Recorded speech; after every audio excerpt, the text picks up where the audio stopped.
welcome to the Isaac Jarnagin podcast. He's doing it for me. And we're here at my studio in Colorado. I got to get that self-promo in first. We're here at Shoot Social Studios Studio, no S. hopefully studios in a few years. Crossing all my fingers for that. But, we'll be going back to webcam pods here next month, but might as well get one in here too. But what you up to? What you thinking about, Cade? What am I thinking about? Everything's better with friends. True. Everything's better with friends. You're going to have plenty of friend time here these next few weeks. Oh, yeah. I just moved into a new apartment. Yep. And then we got Jaden, who's behind the camera. And we got our boy Isaac. Yeah, great kid. Yo, say that again. Yo! There you go. We probably got that. Yep. Staying at my apartment before my roommate arrives. Yep. Tonight we got what was originally 2 people. That turned into 3 people. Which we're excited about. We're excited about. Double thumbs up. We want more people. More people. So there'll be 6 people in my apartment. Hopefully that doesn't break my lease. Yeah. Drop the address? Might as well. If you can find us in Golden, yeah, you're good. So it should be fun. And then my roommate shows up.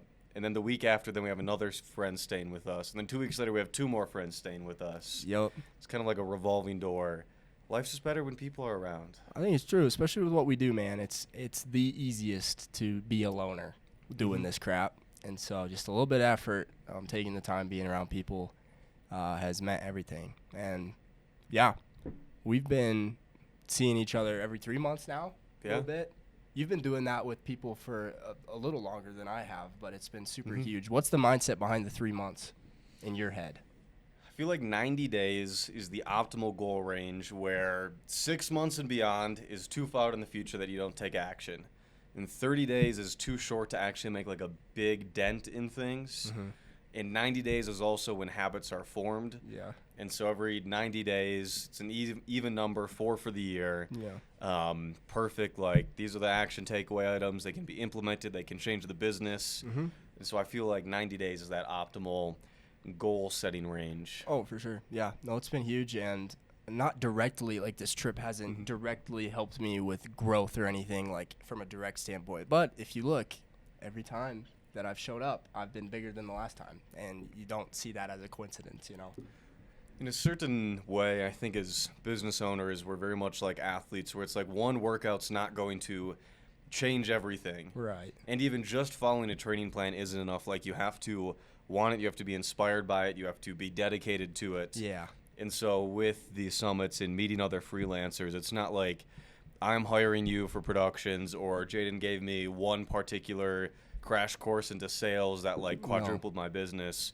But somehow being around other people, pushing each other forward allows us to put in more hours, better hours, and more thoughtful hours so that we can grow the businesses in those, both the soft skills and kind of the harder technical skills. And kind of having the removal of the mindset of, like, this isn't a leads group. Like, you don't even have to think about that at all. Like, we all do the same stuff. There's no work being passed around. That removal of that mindset is kind of clarity a little bit. Is kind of what I've noticed. Well, I think as freelancers, we don't have coworkers. Yes. Like, I have clients that are friends, but there's always that dynamic there of they could walk away. And so when I'm hanging out with clients, it's I love them. We talk a lot about life, but also it never leaves the room the fact that these are clients. Yeah. And the same thing with those of us who either manage subcontractors, have employees. There's still that kind of boss-employee relationship. And so it's nice to have people that have no vested interest, and there's no dynamic where I don't have to worry about, like, oh, I'm hanging out with Isaac, I got to make sure that XYZ contract is staying up. And a lot of people that work W-2s, like, they have friends that are at their level in the company, and they can just be friends. But anytime there's a boss, and it's like you're kind of schmoozing your boss or trying to, like, whatever it is, and so it's nice to have friends that it will never change, and that dynamic is just friends, and there's no, and that's one of the reasons why we've kept these summits not as like a business, because then it would be like, well, I got to call Isaac because I want Isaac to pay for a ticket because Jaden and I are running this giant scheme and we need to hit these dollars and got to be affording these things. So it's just, I'm getting gaslit right now. I'm just kidding. I'm just kidding. No, it's not like you're that. You're crazy for thinking that. Yeah, no, it's not like that. Yeah, I like that. Obviously, we're all doing our own things when we meet up. That we all feel like coworkers, but it's kind of nice. Like, at the end of the day, it feels like we all are part of the same thing. It's like, well, all of our end goals is to provide some sort of result to our communities around us. And it's almost like we almost have our own divisions. Like, if someone in Colorado is in need, I have a division of this greater network of people. It's kind of nice having that. So it's been cool, like, having that perspective a little bit. But one of the huge actual physical things that I've seen come from these summits is, in your case, that I've seen, is this office. This was a direct result of me being jealous of Jaden's office. Yeah. We're on a trip and you and I slept on his couches at the office. Yes. And seeing the energy, R.I.P. the other guys, yes, was awesome. And then I was like, I'm working at home on my couch, Yep. and I got to do, like, somehow my commute to work from my bedroom to my desk downstairs was longer than just driving into an office. Okay? Yes, you have a 20-minute commute going from home to here, and it took longer for you to get from your bed to your desk. Yes. That's really real. And I'd always seen Office Space from other creators, and I feel like the 2016 wannabe videographer like flex was like a white wall office. And then everything I ever heard from people was like, you don't really use a seek wall that much. Like, how many shoots do you need like infinite white for? And the answer was like, I saw a lot of creators where they'd buy Office, not really use them because they didn't have a plan. Yeah. And so with all of my short form clients, I was like, I would use this multiple times a week, not just, I want to have an office for the vibes, but like be an actual business model. And then seeing Jaden's energy with the office space that he had and just a place to leave a laptop after work and not bring things home has been a blast. So, yeah, after that summit and kind of thinking for a while, then I got this space, renovated it, built this out, and now it's been a blast to have. Yeah, I want to rethink timeline on that. So we went to Outer Banks with a group of guys. We flew into Ohio, visited Jaden's office. It was awesome, warehouse space. There was whatever he wanted in there. An office, a bench press, a bike to train for biking on, all that. It was great. We slept there. We did whatever we want. We could yell whatever we wanted. And we saw that. Neither of us have an office, so it was inspiring for the both of us. We did the trip. We get home. What immediately did you go to work on? Looking at office spaces. Like day one or like? I mean, let's see. We probably that rested summit day was like the first week of December or something like yeah, that. Last week of November. Okay. And then I got keys to my office space like December 15th, so 2 weeks after seeing it. And then by the next summit that we did down in Florida, I had final photos of the place and was up and running, which is back to the start of the conversation. 90 days is that perfect time period because in 30 days I wouldn't have been able to find the space, build the space, and build the business. But 90 days was enough to compress something that might take a few months into 3 months to find the space, buy the space, renovate the space, and then start building the business off of it. Yeah, moving into an office is usually not a 3-month process, but with you kind of forcing that as a goal, it sped it up and got you into a space that works. But the actual business, legitimate side behind of how you made it work, you did make like some sort of a business plan, I believe you sent me, figuring out how it works. Yeah, I sent a long Google document. Or put it this way, all of my best thinking comes from writing. Like in conversations, it's fun, or out on runs, I'll think of ideas. But I feel like writing, just stream of consciousness, forces you to think through your ideas. And once you've written everything out, then you can recombine. And as you're writing, because writing takes a little bit more time than speaking, it forces you to slow down and think about this. You're like, well, what about that possibility? Or like, what if I could rephrase this here? And then I got everything into a 2-page document that outlined the entire business plan. I feel like business plans should be short and readable. Yeah. And if your business plan can't be understood by somebody in the field, it's probably a sign that it's not going to work. Not that your like crazy AI tech startups got to like make sense to somebody who's never heard of AI, but if you say we're doing AI to help cross-functional teams develop strategies, it's like you just threw word salad at the wall. Like you should be able to explain your business to your mom and have her go, it's a good idea, unless she gaslights you. Don't do that. But I think any of our things that we be pursuing with our skill sets, like obviously it's good to consider all that, but really the main results come from day one of pursuing it, I feel like. So you had some sort of maybe short form clients you were showing up to, recording just on location with them that you were able to maybe facilitate. But then you also thought actively of like, what am I involved in? Who could I offer this to for? You did free stuff to make it work a little bit and eventually fill that out. But what didn't happen was you did not have office rent covered day one of moving in. I mean, you had to figure out how are we going to make this work so that I'm able to still take home enough money to thrive in life a little bit, which was respect. It kind of forced you to kind of use that playbook there, which was cool. My rule in the video business, both with gear and business investments, is that you have to have needed it more than 5 times before you buy it. Yeah. Because I see a lot of people with lighting gear where they'll be on a shoot and they're like, you know, we need a probe lens or we need that type of light.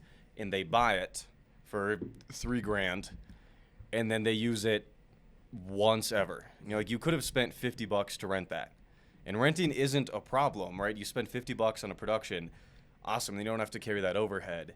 And so anytime I've looked at lighting gear or with the office space, the number of times in Evergreen that I've talked to a client and they want to sign a video package and then they're like, so where do we film? And I was like, your place. Because I don't have a place. Yeah. And then they go, really? And I'm like, yeah, we'll make it look nice. And then they got to move their office staff and they don't like it. And so it wasn't like, oh, I got an idea that I think will work and then go through on execution on tens of thousands of dollars this year spent on space.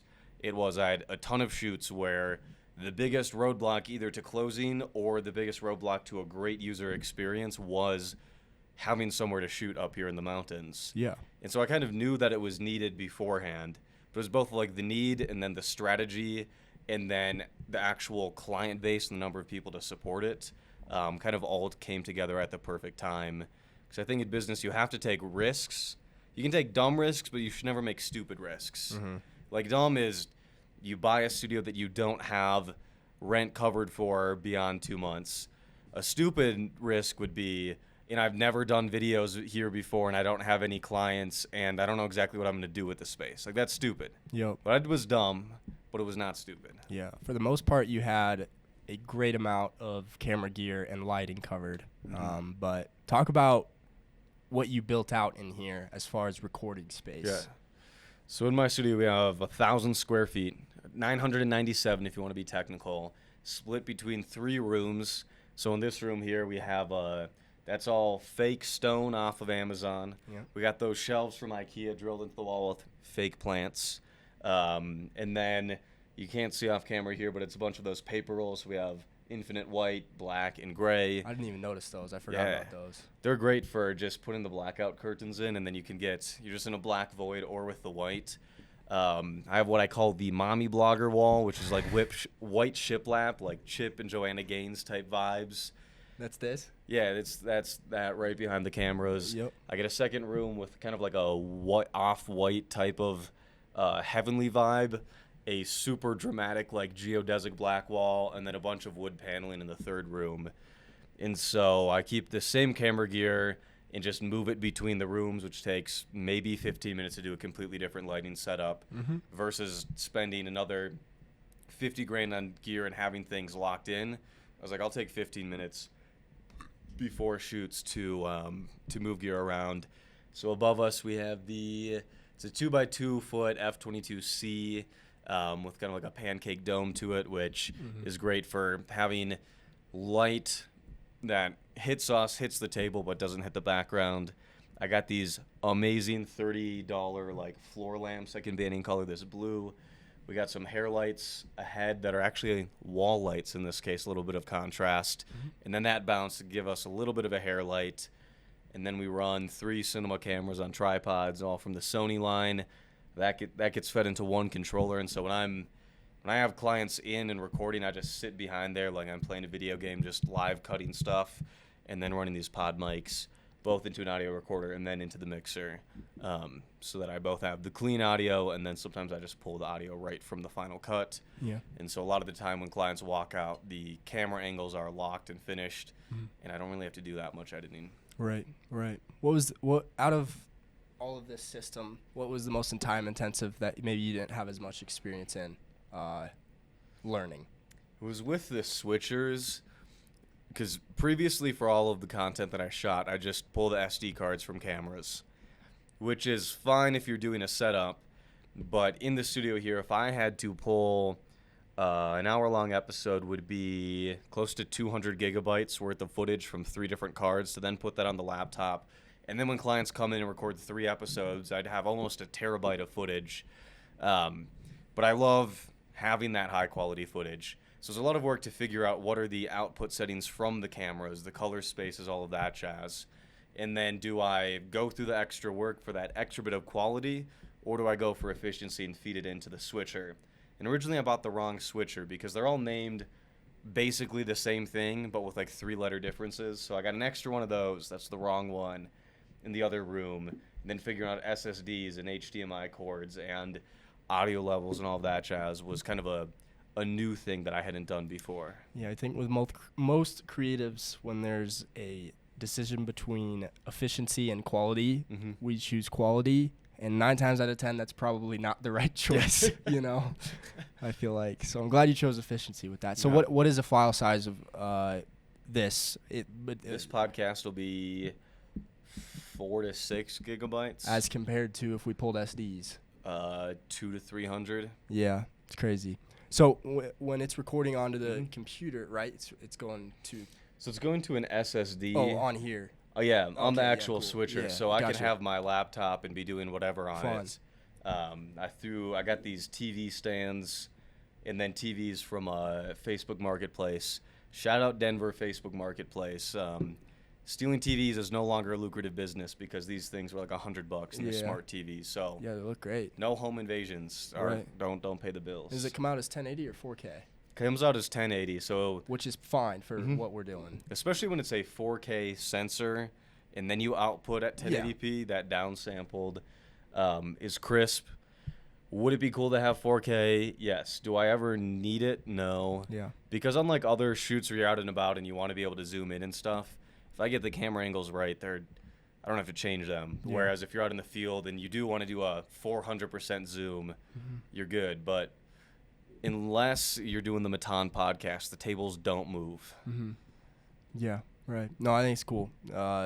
Every time I watch you light something, I learn more and more. Lighting's been something I'm not too good at. My first light I bought was from your recommendation. I think it's cool that walking into this thing, it looks like so unnatural a little bit because there's a light literally right here above us that you can't see, and it looks perfect. Like this is the top of the frame, and if I rotate my fist, you would be touching the light. Yeah, it's so crazy. But now that you're in it for a few months, what's been your first impressions on it, and what are your thoughts on where you're going with this? The biggest surprise to having a studio is how much clients love the experience of it. Yeah. I got it from my end for efficiency's sake and creative, and like it was for me, and then try to figure out how to build a business. And I have clients that'll drive up to 45 minutes to the studio, and they love the experience of they come in, things are set up, they have a couch, they have a coffee maker, they feel cool, clients love taking behind-the-scenes photos, and are always asking, can you grab a few photos during the podcast? So do we. Jaden, you should, to be honest. I'm just kidding. Jaden's chilling on the couch back there. Photos. I got a giant couch that is actually great for sleeping on from time to time. I took a nap there yesterday. And clients just love showing up. So it's kind of the perfect win-win where it's great on my end because I don't have to haul all of this stuff to do an hour-long podcast. Yeah. I can show up. I can wake up and be to the office and showered in 20 minutes. And if I set everything up the night before, the client and I can arrive at the same time. They love the experience. They love, especially when you have multiple clients in or a group, then some of them can work and they have desks while one or two of them are being recorded. And yeah, clients love filming this space and getting to feel official. So that's kind of been the biggest surprise. And if they're bringing guests, they kind of have that host. They're like, we've been in this studio before, and they enforce, or they love that experience. So bringing in people's easy too, and then those people love the experience. No, it's fun. Yeah.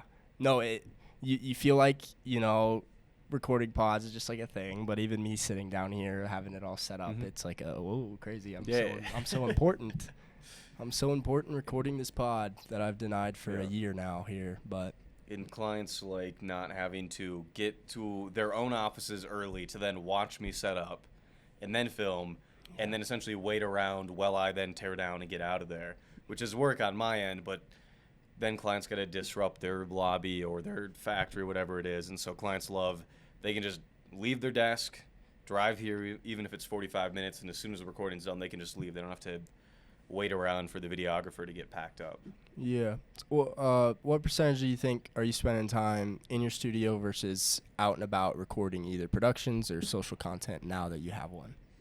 Let's see. It's almost halfway through the year, and I've done 2 shoots outside of my office. Mm-hmm. Everything's been in the studio, and I had clients that I was going on site for, and then they're like, "Can we just do studio content?" I was like, "Perfect." So that is a part of my workflow now. Yeah. So you're welcome to come in. Yeah. And so they've liked that more. Which was, I think the content's better when I'm on site.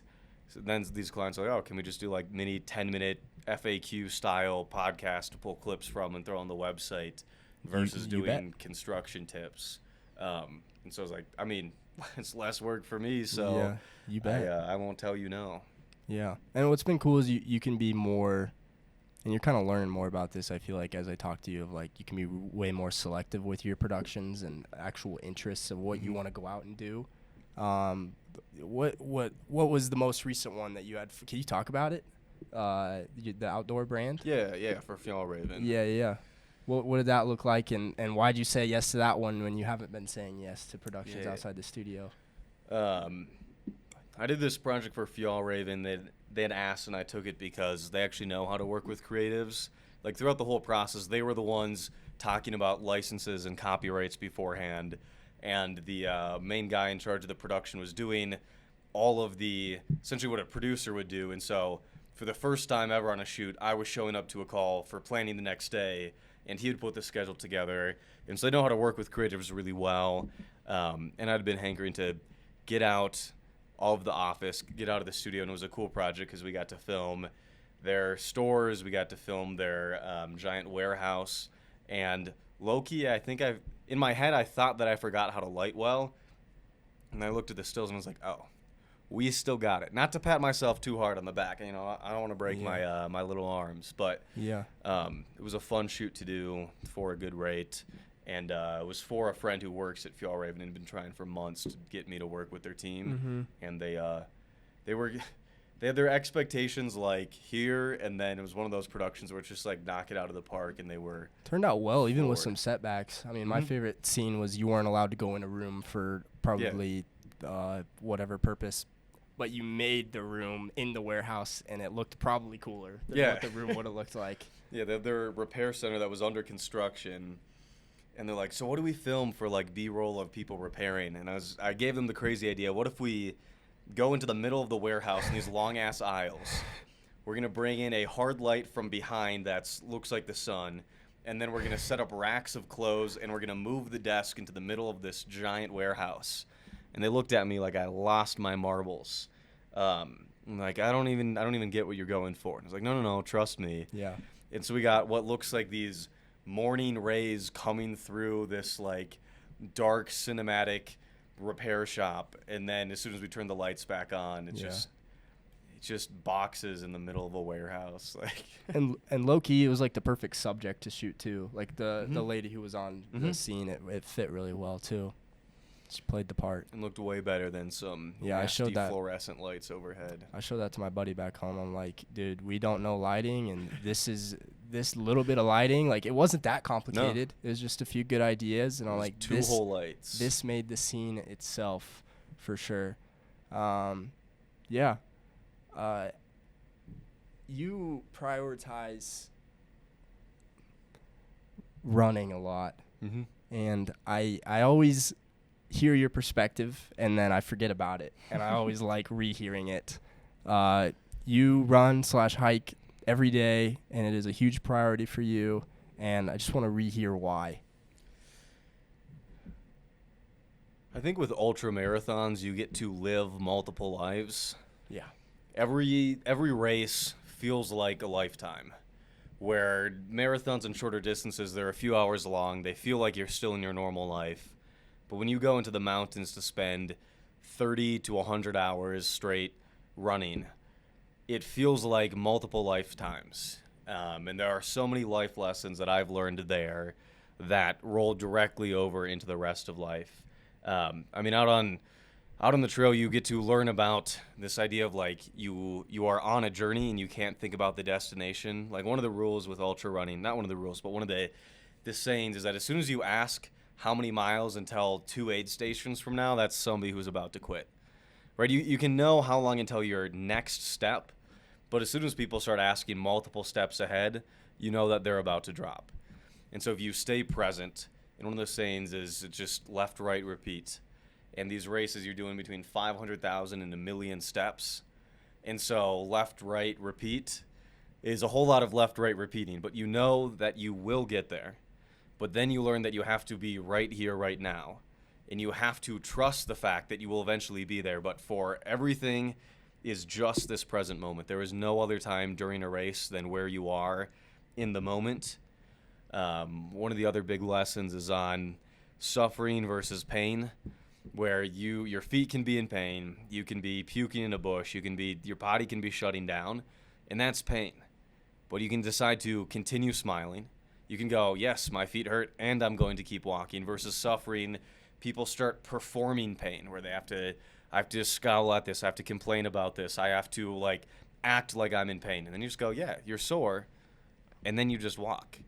And then so much of these races is the community, where you're alone, and then you'll find these random people on the trail, and you might run a mile with them, you might run 5 miles, you might run 20 miles with them, and it's whether it's some high-end CEO or some guy who's never held down a job in his life, or somebody who's in their 80s crushing these races, or somebody who's 18. There's a huge gamut, and you just get to spend from 2 to 3 a.m. in the morning hearing somebody's life story. You know you'll never see them again, but you get to appreciate the moment and the people that are in our lives in the current moment. And that's all that matters, to just be with people. And then in the hardest moments, those are always the moments that we want to return to. And I think business owners and athletes, whatever it is, love to tell the painful stories, the horror stories, as if like we do hard things because they're hard. And then you realize in life that we all do hard things because we have fun doing them. In our businesses, I remember my favorite memories were working crazy hours or taking the big risk or being so frustrated and then being able to triumph and overcome. And same thing in races. When things get hard, I realize I'm like, this is where I'll want to be in 4 months, is right here. It's not going to be at the end. It's not going to be at the beginning. It's going to be in the middle of this suffering where I pushed through and made myself proud. That is where I'll want to be in the future. So let's enjoy what we have right now. In all that suffering, you learn so much about yourself, what you're capable of, what other people are there for. And that's what feels like multiple lifetimes. Because they're so long, so many sunrises, sunsets, different views, like it feels like you live a lifetime during all of these races. How long did it take you to come to that realization? I think the first race that I did was 70 miles. It was at a tougher spot in life, and I was just like, I could train and I could work my way up to a bigger race. A lot of people are like, oh, a marathon, you got to train 16 weeks. It's like, no, just run a marathon. Like, just go walk in your backyard. You don't even have to run the thing. Just get your 26 miles in. And so I just signed up for a 30-mile race, wondering, like, can I make it 4 hours? Can I make it 12 hours? How long am I going to make it? And then it forced me to just keep going. And 30 hours of freezing and cold and all of these things later, I was like, oh, I made it through in 70 miles, which isn't a ton in 30 hours, right? That's doing, like, maybe 30-minute miles. And through the night was just crawling. I was like, oh, we made it through that. And then saying is like when people catch the bug is during the middle of the race, you're like, why do I ever do this? And then as soon as it's done, you're driving home and then you go, what else can I do? Like, what if? Not out of some, like, I have to do this race to finally feel like a whole person. A lot of people show up their first races where they want to prove something. They think that if they finally run this race, people will finally accept me, or my parents will finally be proud if I can do a 200-miler or a 100-miler. And so people kind of come in with these jagged edges, and then over time they become well-rounded. They learn to move like water through these races, and then you learn to do these races not because they're hard. And the horror stories you hear of David Goggins, like, you only tell those stories because they're fun. And most of the time in an ultra, there is pain, but you're smiling through it. And so over the next few races, it was just like, what more can I do? What more can I do? And it's great with ultras. Ultras, the only distance you do at 100 miles is between your left and your right ears, the entire distance of 100 miles. Because you both have, most people's bodies are capable of it. The question is like, is their mind going to be capable of it? Both from a mental toughness standpoint, right? Am I going to stay here? Am I going to do this? Am I going to push through? I said I was going to do it. Am I the type of person who finishes what I say that I'm going to finish? And then they're also very much on the strategy side. Like, you can't muscle your way through unless you know how to acknowledge where your body is and then build a game plan for your next section. Because some of these sections are going to be all downhill. They might be all uphill. They might be super cold. They might be super hot. Whatever it is, you have to figure out what it is. Then you have to match your body up to it. And then you just have to go, what's my plan? Mm-hmm. They are puzzles that you solve, not like things that you lift, right? You go to the gym and you push the weight a few times. But what makes ultras difficult is that you know you can always finish. Except for a rare few times where you break bones or whatever it is, you can always finish an ultra marathon. I'm like, if I go to the gym and there's 400 pounds, like there is no way that I'm going to bench 400 pounds. Yeah. But there is a way that you can do an infinite number of miles because you can always take the next step. And so the question is, am I going to take the next step, and am I going to stay right here and see where it goes? Yeah. Recently, within the last few years of knowing you, you're usually one of the most articulate people when it comes to thinking of ideas or pursuing, diving deeper into ideas. Do you think your relationship with running and ultras has helped you become more curious and more articulate toward ideas, like having nothing to do with running? Or has there been no relation at all? No, I mean, when you're in an ultra marathon, and what I love about them is somebody who's incredibly screen addicted. Like, on my average day, I'm scrolling like crazy, or I'm walking down the stairs. Next thing I know, I'm scrolling, and I'm like, I've had like 10 seconds without my phone, and I'm already like, I need it. Like, I need the dopamine hit. You have the weirdest blend of life, like the most discipline of discipline, and then like, but there's still hours of your day where you're like, ugh, but it's like, how do you manage all that? It's the craziest thing I've seen. But anyways, keep going. And so being out in the woods without cell service, like, forces me to not be able to scroll. Yeah. And I often think running's like, it's like running like the garbage compactor, where I think during our days, we hear so many new things and we think so many new things. And without silence, without prayer, without reflection, we just have very, very messy brains. Yeah. And I think both what happens when we sleep in terms of dreaming or when we're out running or we're in silence is that you get to kind of sort through the mess, and then you get to fold the clothes and you get to put them on the shelves. You get to organize things.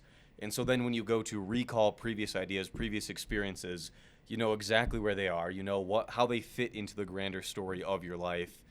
And when you're out there for 8 hours with nothing to do besides pain and your brain, is you just focus on trying to get away. You get to think of like, oh, what did happen last week? And then you're like, oh, all of these things. What do I think about that? And then what do I think about the things that I think about that thing? You get to do like this vivisection of your mind where you're like dissecting it in real time and getting to think through and reorganize. And that's why in ultra running, there's like two camps. There's the addictive personalities, and then there's like the childhood trauma personalities. Sometimes they mix, sometimes they're overlapped. And there's both. There's both. Those are the fastest runners. And I think especially people who have been through things or have had traumatic backgrounds, that running is a very potent therapy. I mean, you have EMDR therapy, which is for trauma, and essentially you're trying to use eye movement or hand gestures so that your body doesn't shut down and go into a panic mode. Mm-hmm. Whereas what EMDR, if you go to a licensed therapist, is you're getting your body to do something so that your mind can think without your body taking over. And with running, it's very much like meditation, where you have to keep going and you try to keep the same pace, and then your body's completely occupied, which means your brain can think through deeper questions in life, dark questions in life, or dark memories, or even great memories, whatever it is. Your brain is completely free to think through things without your body getting freaked out, without getting anxiety, without having flashbacks, like whatever it is.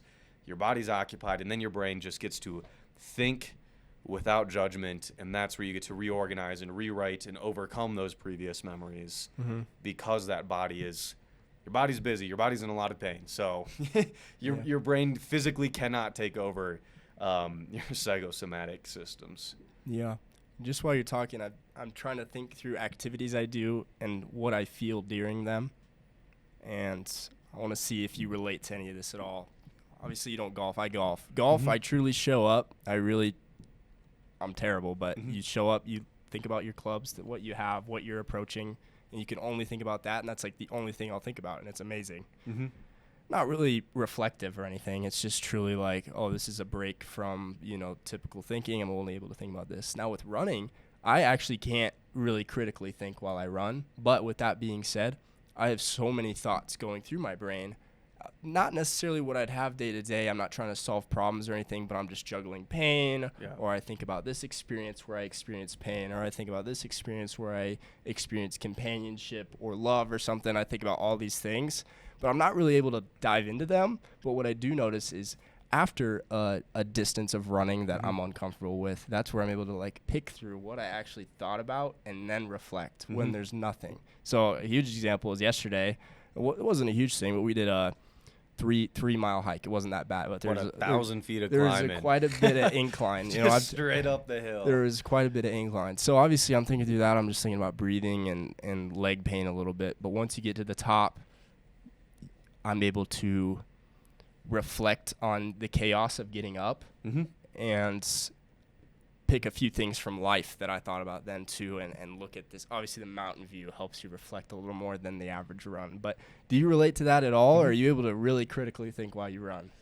It depends on how much pain is happening. Right, yeah. What mile number are we on? Is this a 100-mile run, or is this one of your easy 20s or a 40? Or It depends. And that's why, like, ultras are mini lifetimes, because you'll randomly at mile 73, like, feel fresh. Your mind is like alert and locked in, and you have this crazy like this breakthrough, and then mile 75 things are breaking down, and you want to just curl up in a ball on the side of the trail and stop. And then mile 80, like you pick up a friend and you're in a ton of pain, but then you're having this great conversation about Buddhist philosophy or what's happening with politics or like whatever it is, and then after that you see beautiful views and you're reminded of something else. I tend to find like the first 20 miles are super easy, and I tend to feel better by mile 20 than at the start. And then those are the miles where your brain takes off. You're like, I'm going to crush this time. This is going to be the first time I ever do a race without pain. You're like, why don't I do these more often? I should do 100 miles every day. And then you're like, and I'm going to move up my pace charts. And so at the beginning, you have to have patience to not overshoot, to realize that the pain is coming. And then like 20 to 45 is like where things get tough and the day is starting to get later, and you're like, do I really want to spend the night? And then mile 50 tends to be this huge low point because you've fought through so much, and then you go, shit, I'm only halfway. Right, like you are so deep in the hurt locker. And then by about mile 60, not that it's a foregone conclusion, you realize you still have so far to go, but you're like Sisyphus, but you finally gotten the ball to the peak. And now you can start letting it roll. And then by about mile 80, you're back in the dumps because you have pushed through even more pain. And you're like, we still have almost a full marathon to go. And then mile 93 is then where you go, I'm almost there. And then 5 minutes later, you're like, we've gone a tenth of a mile. And then those last few miles are sometimes the worst because you're already checking out of there. You're already like, I'm going to be done. I'm going to get home, like whatever it is. And it keeps dragging out, and you hit 100, and then you realize you still have 3 more miles left because your watch has been off the whole time. Like, but what happens if you can just stay in the current moment? You realize that for billions of years, the sun has been rising. I remember during my first race, it was dark, and I was like, I know, like intellectually, I know that the sun has risen for billions of years on end, but I don't feel like the sun's going to rise. Like, this is finally the morning where the sun should be up by now. I don't know where the sun is, but the sun just doesn't rise. Like, that's the emotions of the thing. And then you have to just kind of, you have to take what you're feeling, the emotions, and you have to, like, take a step back to give assent to your emotions, to your intellect, and just go, I know this is going to happen. I know it doesn't feel like it, but I have faith that this will get done. and however long the distance, you know that it will get done. Mm-hmm. Like, you will not be the first person to discover that time can be stopped. Like, the time will always pass. The question is, are you just going to be there? Mm-hmm. And then also, are you going to be there and just be mopey about it? Like, there's people that come into aid stations and they put on a performance. You're like, we're all hurting, man. Like, you're not anything unique. Like, we're all in pain, and then you can go, we're going to sit down and smile and have a quesadilla, whatever it is. Right. And we're all in pain, but we're going to decide not to suffer. Mm-hmm.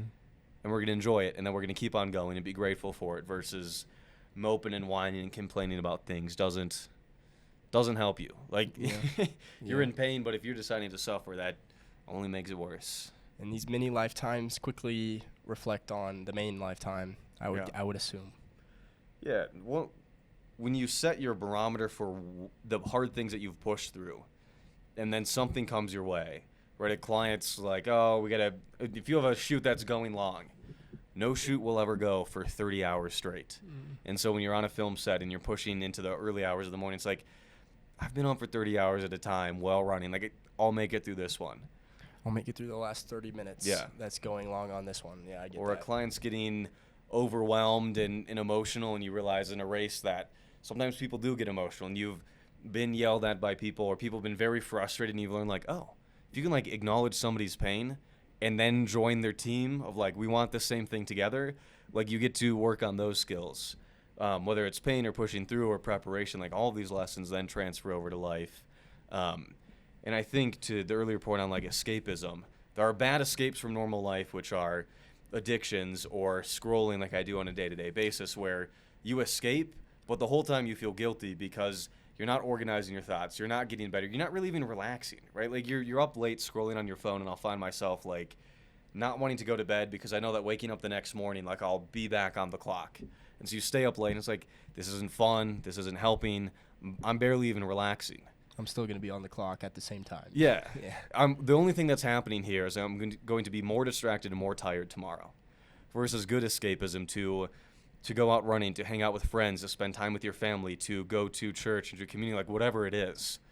Like, those are escapes that you are escaping, but you show up more fully for when that normal day-to-day happens. Mm-hmm. So there's nothing wrong with escaping. Mm-mm. You just have to go, oh, I'm better because of it, and that it's in its proper place.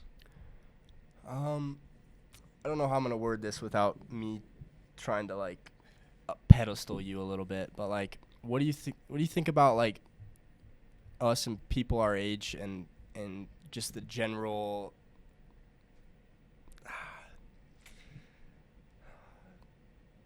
the general atmosphere of how people our age are critically thinking nowadays? Like, what's your general thoughts on this? I think the hardest thing right now, I think, for our generation is that we're all in such different worlds. You know, I think in previous generations, when my parents talked to their friends or their people from high school, they all seem to have kind of the same types of experiences, kind of the same types of information and ideas and cultures that they were all a part of. Versus I think in Gen Z, with the rise of the internet, your feed and my feed are going to look very different, and then we're going to have 3 other friends behind the cameras that are going to live in their own fucking worlds. Whether it's religion or politics or business or relationships or, like, whatever it is. We're all not even consuming the same information. And I think that blinds us from the reality in front of us, where in my work with philosophy of religion, like, my feed looks so much different and feels so much more real than the average person. There'll be thinkers and ideas and controversies that are, like, taking up brain space, and then I'll talk to somebody in my family. They don't even know the people that I'm talking about or the ideas. But that's all you see. Yeah, but that's all on your end. Yeah, and that's all I see on my end, and so it feels real. It feels important. It feels pressing that, like, we have to do something. And then you realize, like, I think the thing that our generation needs to do more of is just touching grass. Like, how often are we out in public and meet somebody off of the street and hear what they're thinking? Yeah. And especially, I think, as us as business owners, like, you might have coworkers if you work at a big company that are all kind of, like, bringing you back down to reality. Mm-hmm. I think both with us being on the internet and business owners with smaller social circles, it's like, I see entrepreneurs float away into oblivion, and they seem to lose their common sense. And it's happened to me from time to time where you're just like, that's just not how the world works. And I think we've both had friends where they consume too much of one particular business thinker, where it's like, this is the only way that life works, is from this point of view, because this person's been able to accomplish this. And then you realize there's like 10 other authors that you could read that have all done the same thing and have wildly different thoughts. Mm-hmm. And so just because something works doesn't mean that something's true. And just because something sounds true doesn't mean that it is the only truth.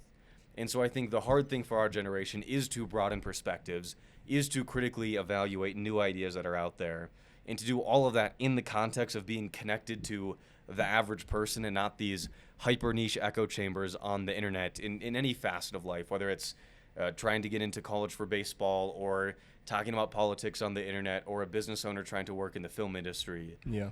Like you have to touch grass. Yeah, and what's weird is with where we're at, that is actually probably the harder option out of the two options. And so just that alone is scary because it's like most people, including myself, most of the time do not choose the touch grass option. Yeah. And so that's always scary, but that's just always crazy to me. And you're exactly right. You have to somewhat ground yourself, and it usually is talking to the people in your community that are doing community things. Like my most clarifying moment in my week is showing up to a coffee with other unrelated business owners that have families that are thinking about our local sports teams and what's happening and what the local players are doing, stuff that I don't normally talk about. That's the most grounding thing. I heard someone say that you're more likely to know a random world leader that's relevant right now rather than the neighbor kitty corner to you from where you're at. And that just like, whoa, that wowed the heck out of me. So it's just like our knowledge is so deep and global, and sometimes that undeep local knowledge is what we need, and that wows me every time I think about that. But to throw it into a film analogy, there's with lighting, there's this thing called color rendering index, CRI. And like a white light has, as we know, like all of the colors of the rainbow. And a really good light from the sun that's going to reflect colors accurately, that's going to complement actual colors and give you a good idea of what things look like, is where it has essentially like all of the colors in an equal graph. And really cheap lights, they look white until you try to put like an actual red thing in front of it. And you're like, this doesn't look red. And then you look and you put a blue thing and it doesn't look blue. And then you turn on a different light and those two things that didn't even look similar then look even more dissimilar. And it's because they don't have all of the colors of the rainbow. And they only have like a few humps to them. And then they're missing entire parts of the spectrum. And that's why things look bad with cheap lights, is because they aren't balanced. And even though they are bright in certain areas, they aren't well-rounded and they don't contain everything. And I think that's kind of analogous on the internet, where we might have great experience in this particular idea or this concept here. And then you talk to like the cashier down the street and you're like, wow, my ideas of what the world is like might work on the internet with like these 3 sections to the spectrum. But like you need to have a broad spectrum and a broad spectrum of perspectives. And I think that's what grounding does, is like it fills in those gaps where it might look like we have a bright light, but it's not an accurate light. It's not a light that's actually helpful, and it's actually a light that can harm people, because then their eyes reset to a different thing. And that's why you go to a sports meeting and try to take photos, and it's like, why do all these people look orange? And then you go to a grocery store to film something, you're like, everybody's skin tone looks red in here. There's kind of these different shifts in light. And I think you need to be able to explain, to call back to the earlier part of the conversation, like you need to be able to explain your business plan to your mother or your friend who might not even be in the industry, and they need to like get the thing. And a good, it's in like multi-level marketing schemes, if the compensation structure isn't clear, it means it's a scam, right? If you go to explain like, oh, I'm joining this organization, or this, I'm taking this job, or I'm doing this idea, and you try to explain it to somebody and you can't simply explain what you do, is probably a sign that you're not doing anything valuable and that you are missing these gaps in your knowledge.